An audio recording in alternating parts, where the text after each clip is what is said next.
저는 오늘 성도님들과 함께 넘어야 할 과제라는 제목으로 말씀을 나누려고 하는데요. 이거는 사도 요한이 가르치고 그리고 도전하고 격려하는 복음의 내용을 통해 또한 올바른 성경적 가르침을 통해 도전을 받고 삶이 변화되는 시간이 되기를 원합니다. 그런 본문 말씀 보기 앞서 요한 서신이 왜 쓰였는지 그리고 편지를 받는 교인들이 처해 있던 상황을 잠시 나누고 시작하도록 하겠습니다.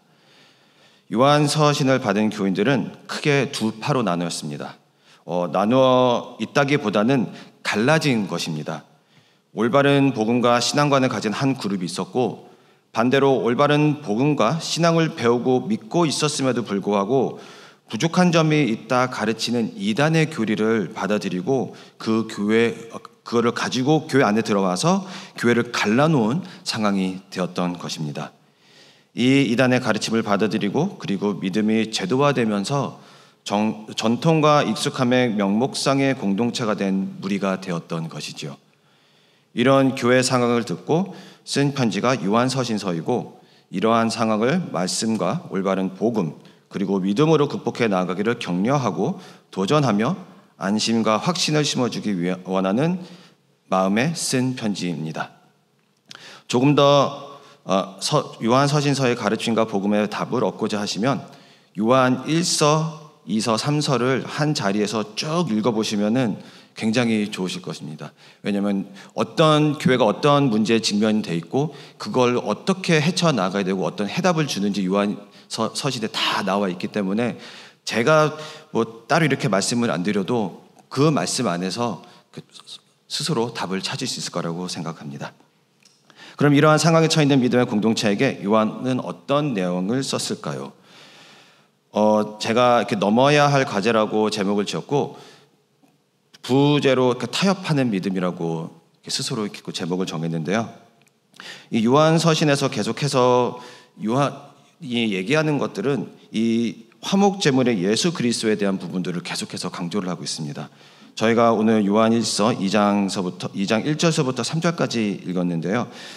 거기 특히 2절의 말씀을 보시면 1절 말부터 2절의 말씀을 보시면은 아버지 앞에서 우리에게 대언자가 있으니 곧 의로우신 예수 그리스도시라. 그는 우리 죄를 위한 화목 제물이시니라는 말을 계속해서 어떻게 보면 다른 방법으로 계속해서 표현을 하고 있습니다. 요한일서의 저자는 다른 많은 방법을 찾으라 제시하고 있지 않습니다. 이단이 들어와서 교회를 갈라놓았더라도 결국엔 답은 하나라는 거죠. 너무 간단해 이게 맞나 싶을 정도로 간단하게 요약을 해서 말씀을 나누고 있습니다. 사도 요한이 제시하는 것은 복음입니다. 예수 그리스도입니다. 우리 죄를 위한 화목 제물이시고 온 세상의 죄를 위해 십자가에 못 박히셨다는 것입니다. 화목 제물의 원어 뜻을 보면 제물을 드림으로 하나님의 분노를 돌린다는 뜻을 가지고 있습니다. 결국에는 저희가 어떤 것을 해도 그 하나님의 노하심과 그거를 저희가 되돌릴 수는 없다라는 것이죠. 오직 예수 그리스도를 위해서, 예수 그리스도를 통해서 하나님의 그 분노가 돌아진다는 것을 저희는 알 수 있습니다. 화목제물이신 예수님의 순종, 십자가의 죽으심과 부활의 사건은 그 누가 덧붙이고 뺀다고 변하지 않을 뿐더러 이 변하지 않는 복음, 예수 그리스도를 믿고 따르는 자만이 구원을 받을 수 있다라고 요한은 또 얘기하고 있습니다. 이 말씀에서 나오는 복음 그리고 예수 그리스도인의 구원은 그리스도인이 잘났기 때문에, 율법을 잘 지키기 때문에 어떤 행위나 삶으로 얻어진 것이 아니고 요한 1서 4장 10절에서 쓰여진 것처럼 하나님이 우리를 사랑하시기에 우리의 죄를 속하기 위한 화목제물이신 예수님을 보내셨다는 것입니다. 4장 10절을 한번 같이 읽으실까요? 사랑하는 여기 있으니 우리가 하나님을 사랑한 것이 아니요 하나님이 우리를 사랑하사 우리 죄를 속하기 위하여 화목제물로 그 아들을 보내셨음이라. 이 진리를 변질시켜 무언가를 덧붙이거나 율법주의로 변질된다거나 또한 무언가를 빼어 왜곡된 삶을 살게 된다면 예수 그리스도를 믿고 따르는 순종하는 삶이 아니고 더 나아가 하나님의 나라에 교회의 분열을 일으키게 된다는 것입니다. 복음서에 변질된 복음을 믿는 무리 바리새인과 사두개인의 같은 삶을 살게 된다는 것인 거죠. 요한은 믿음의 공동체가 겪고 있는 잘못된 교리를 바로 잡기 위해 다시 교인들로 하여금 복음의 진리를 깨우치기 위해 사람이 만든 복음이 아닌 예수 그리스도를 말미암아 구원을 받고 또한 말씀대로 살아야 된다고 권면하고 있습니다. 그 어떤 다른 복음도 진리도 있을 수 없다는 것입니다. 역사적으로 요한 서신의 수신자들이 받아들인 교리는 저희가 공부를 해보면 그노시스라는 교리일 거라는 확률이 큽니다. 제가 지금 이 그노시스라는 단어가 지금 입에 이렇게 붙지가 않는데요. 영어로 그냥 하면은 너스티시즘이라고 합니다.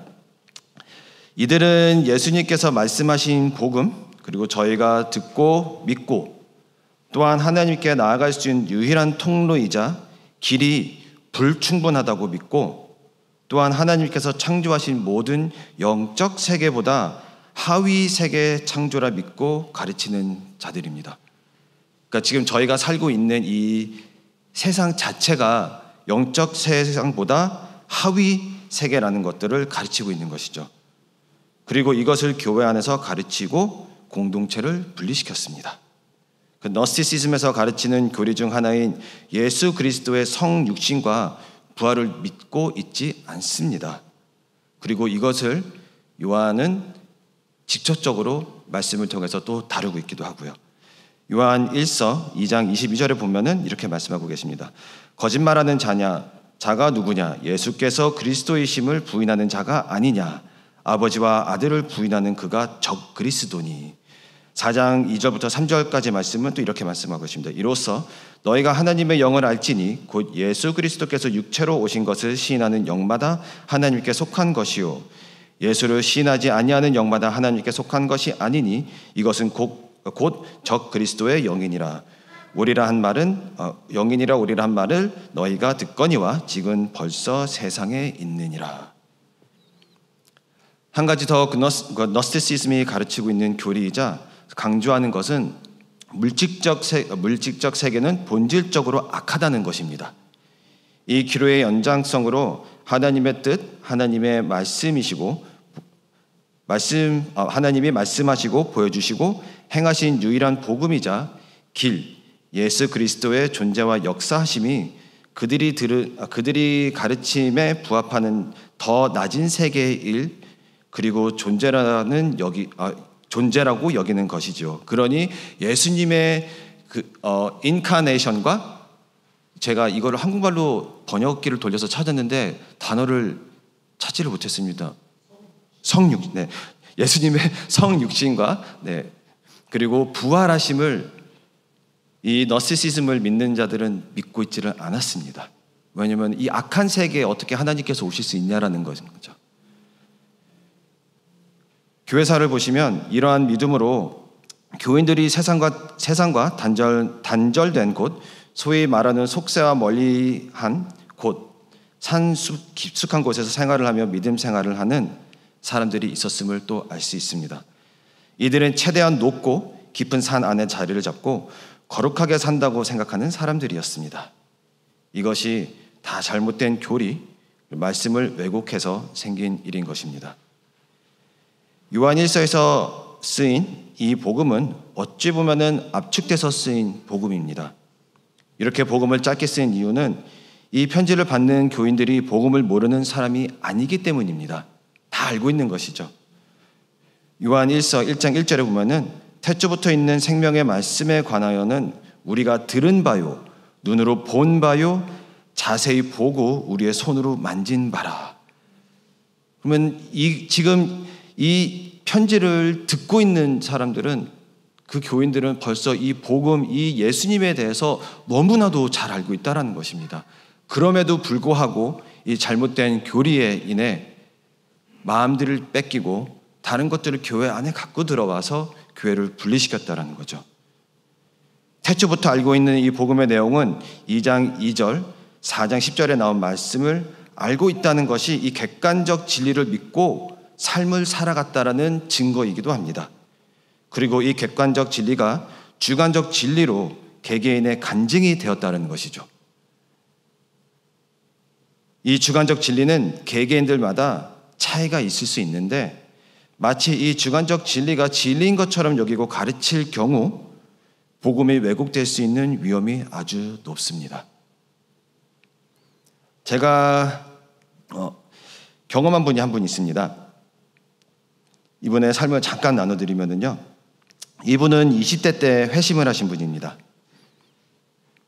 이분이 고백하시기를 분명히 예수 그리스도를 믿고 하나님의 자녀임을 본인이 알고 그렇게 삶을 살아감에도 불구하고 어느 순간 새벽 기도를 빠지면 하루 일과가 잘 안 풀린다고 고백을 하시더군요. 새벽 기도를 빠지는 날이 있으면 하루 종일 너무 불안하고 마음속에 왠지 이분의 이렇게 표현입니다. 이렇게 찝찝함이 하루 종일 떠나지 않고 있다고 그렇게 말씀을 나눠주시더라고요. 그리고 이분이 어느 날 학생들에게, 제가 이제 학생부 전도사 생활을 할 때인데 학생들에게 와서 가르치시기를 이렇게 말씀하셨습니다. 진정한 하나님의 자녀라면 주일 성수와 새벽 기도를 빠지면 안 된다. 이것이 믿음의 척도가 된다고 가르치셨습니다. 학생들이 새벽 기도를 나오기에는 이 중고등학생들인데요, 거의 불가능하진 않지만은 어렵다라고 봅니다. 일찍 일어나 새벽에 집에서 기도하는 것도 아니고 무조건 교회에 와서 예배당에 와서 새벽 기도를 드리는 것이 진정한 그리스도인의 삶이다라고 가르치셨던 거죠.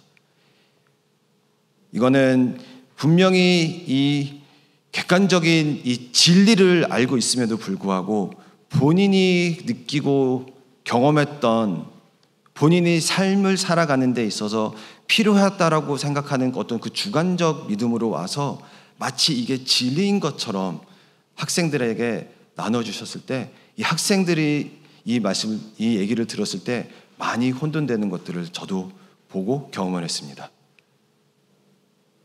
기도 많이 하는 거 중요합니다. 근데 꼭 그 새벽에 교회 와서 기도를 해야 될까요? 라고 장로님에게 이렇게 얘기하면 안 되죠? 장로님에게 여쭤봤는데 당연히 그렇게 해야 된다고 말씀을 하시더군요. 하지만 이것들이 우리의 신앙의 척도가 되지는 않습니다. 진리를 대신할 수는 없습니다. 대신해서도 안 되고요.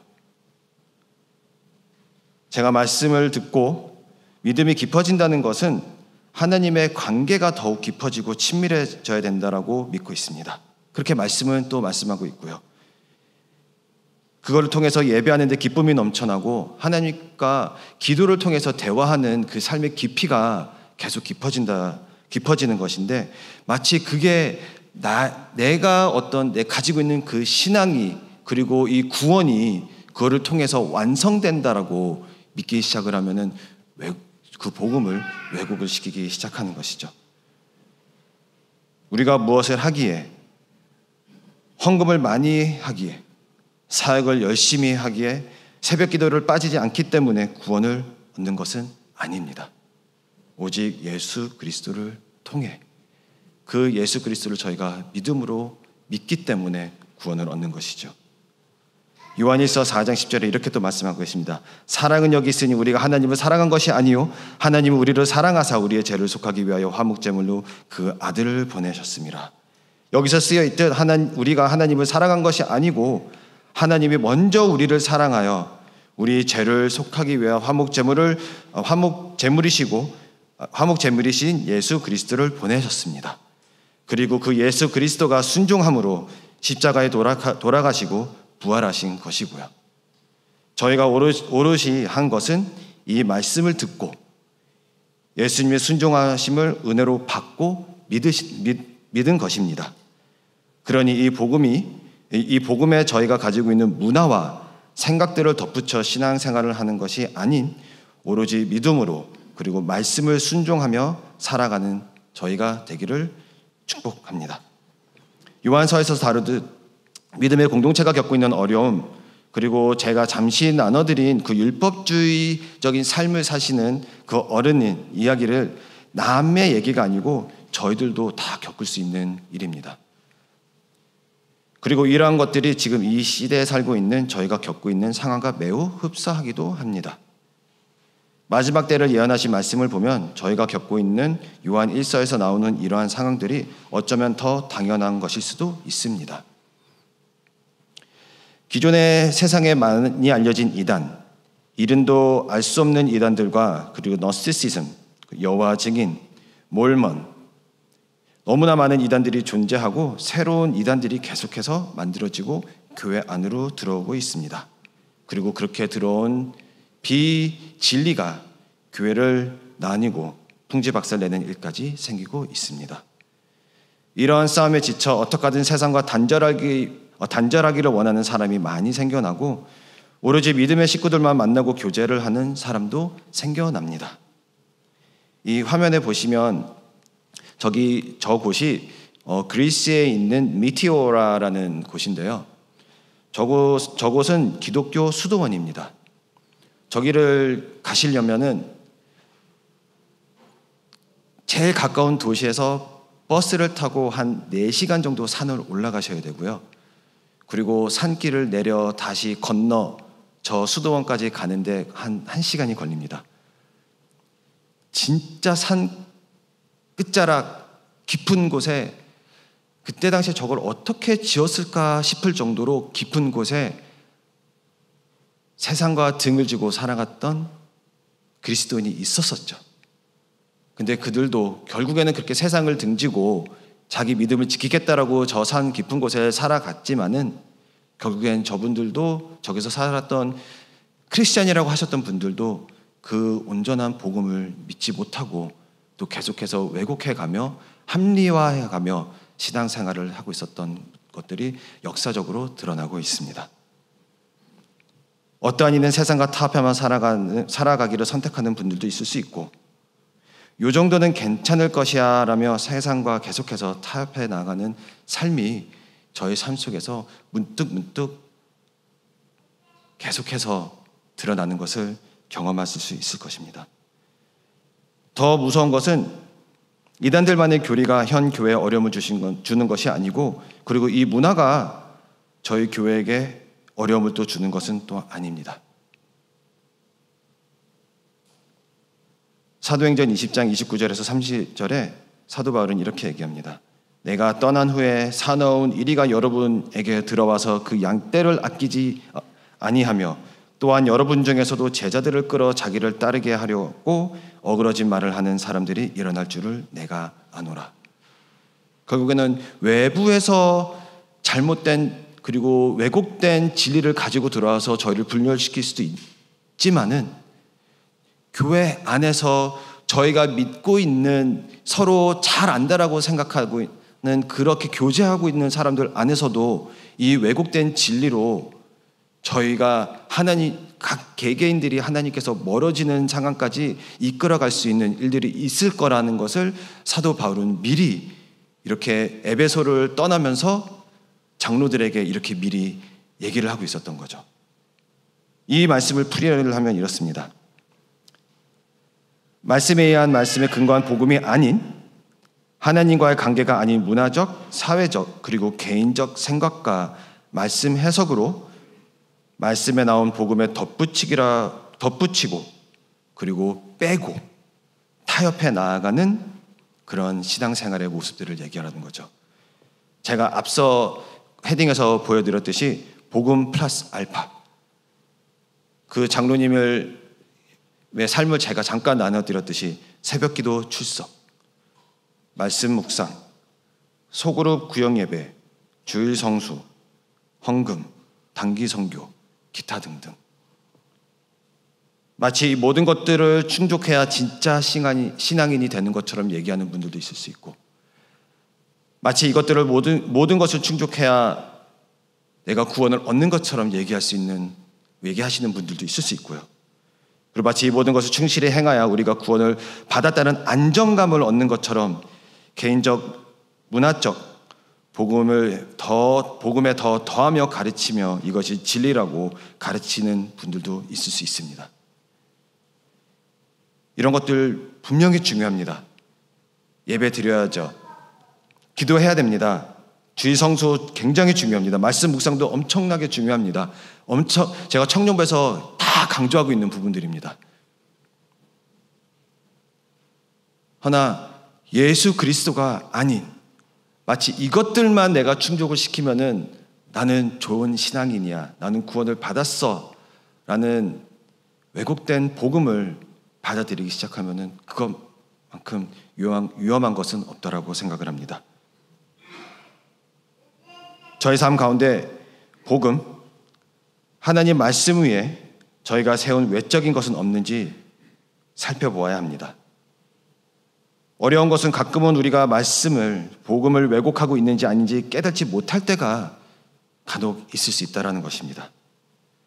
그럴 때는 우리의 생각과 경험을 토대로 살아가는 것이 아닌 다시 말씀으로 돌아가 예수 그리스도의 그 십자가에 못 박히심을 우리가 다시 기억하며 다시 말씀에 순종하며 나아가는 그런 신앙의 삶이 되어야 될 것입니다. 격려드리고 도전드리고 싶은 것은 예배 처소에 와서 예배를 드릴 때도, 개인의 삶 속에서 예배를 드릴 때도, 교회에서 섬기실 때도, 구역 예배를 참석하시고 단기 선교, 그리고 직장, 학업, 그 모든 곳에서 우리가 예수 그리스도가 저의 구원자이심을 잃지 않았으면 좋겠습니다. 그리고 그 구원하신 하나님의 은혜에 반응하는 성도님이 되기를 기도하겠습니다. 더 나아가 왜곡된 복음이 아니고 예수 그리스도의 죽음으로 구원을 받은 그 복음을 하루하루 살아가기를 기도합니다. 예수 그리스도의 참된 복음, 구원의 선물로 반응하며 살아가기를 기도하겠습니다.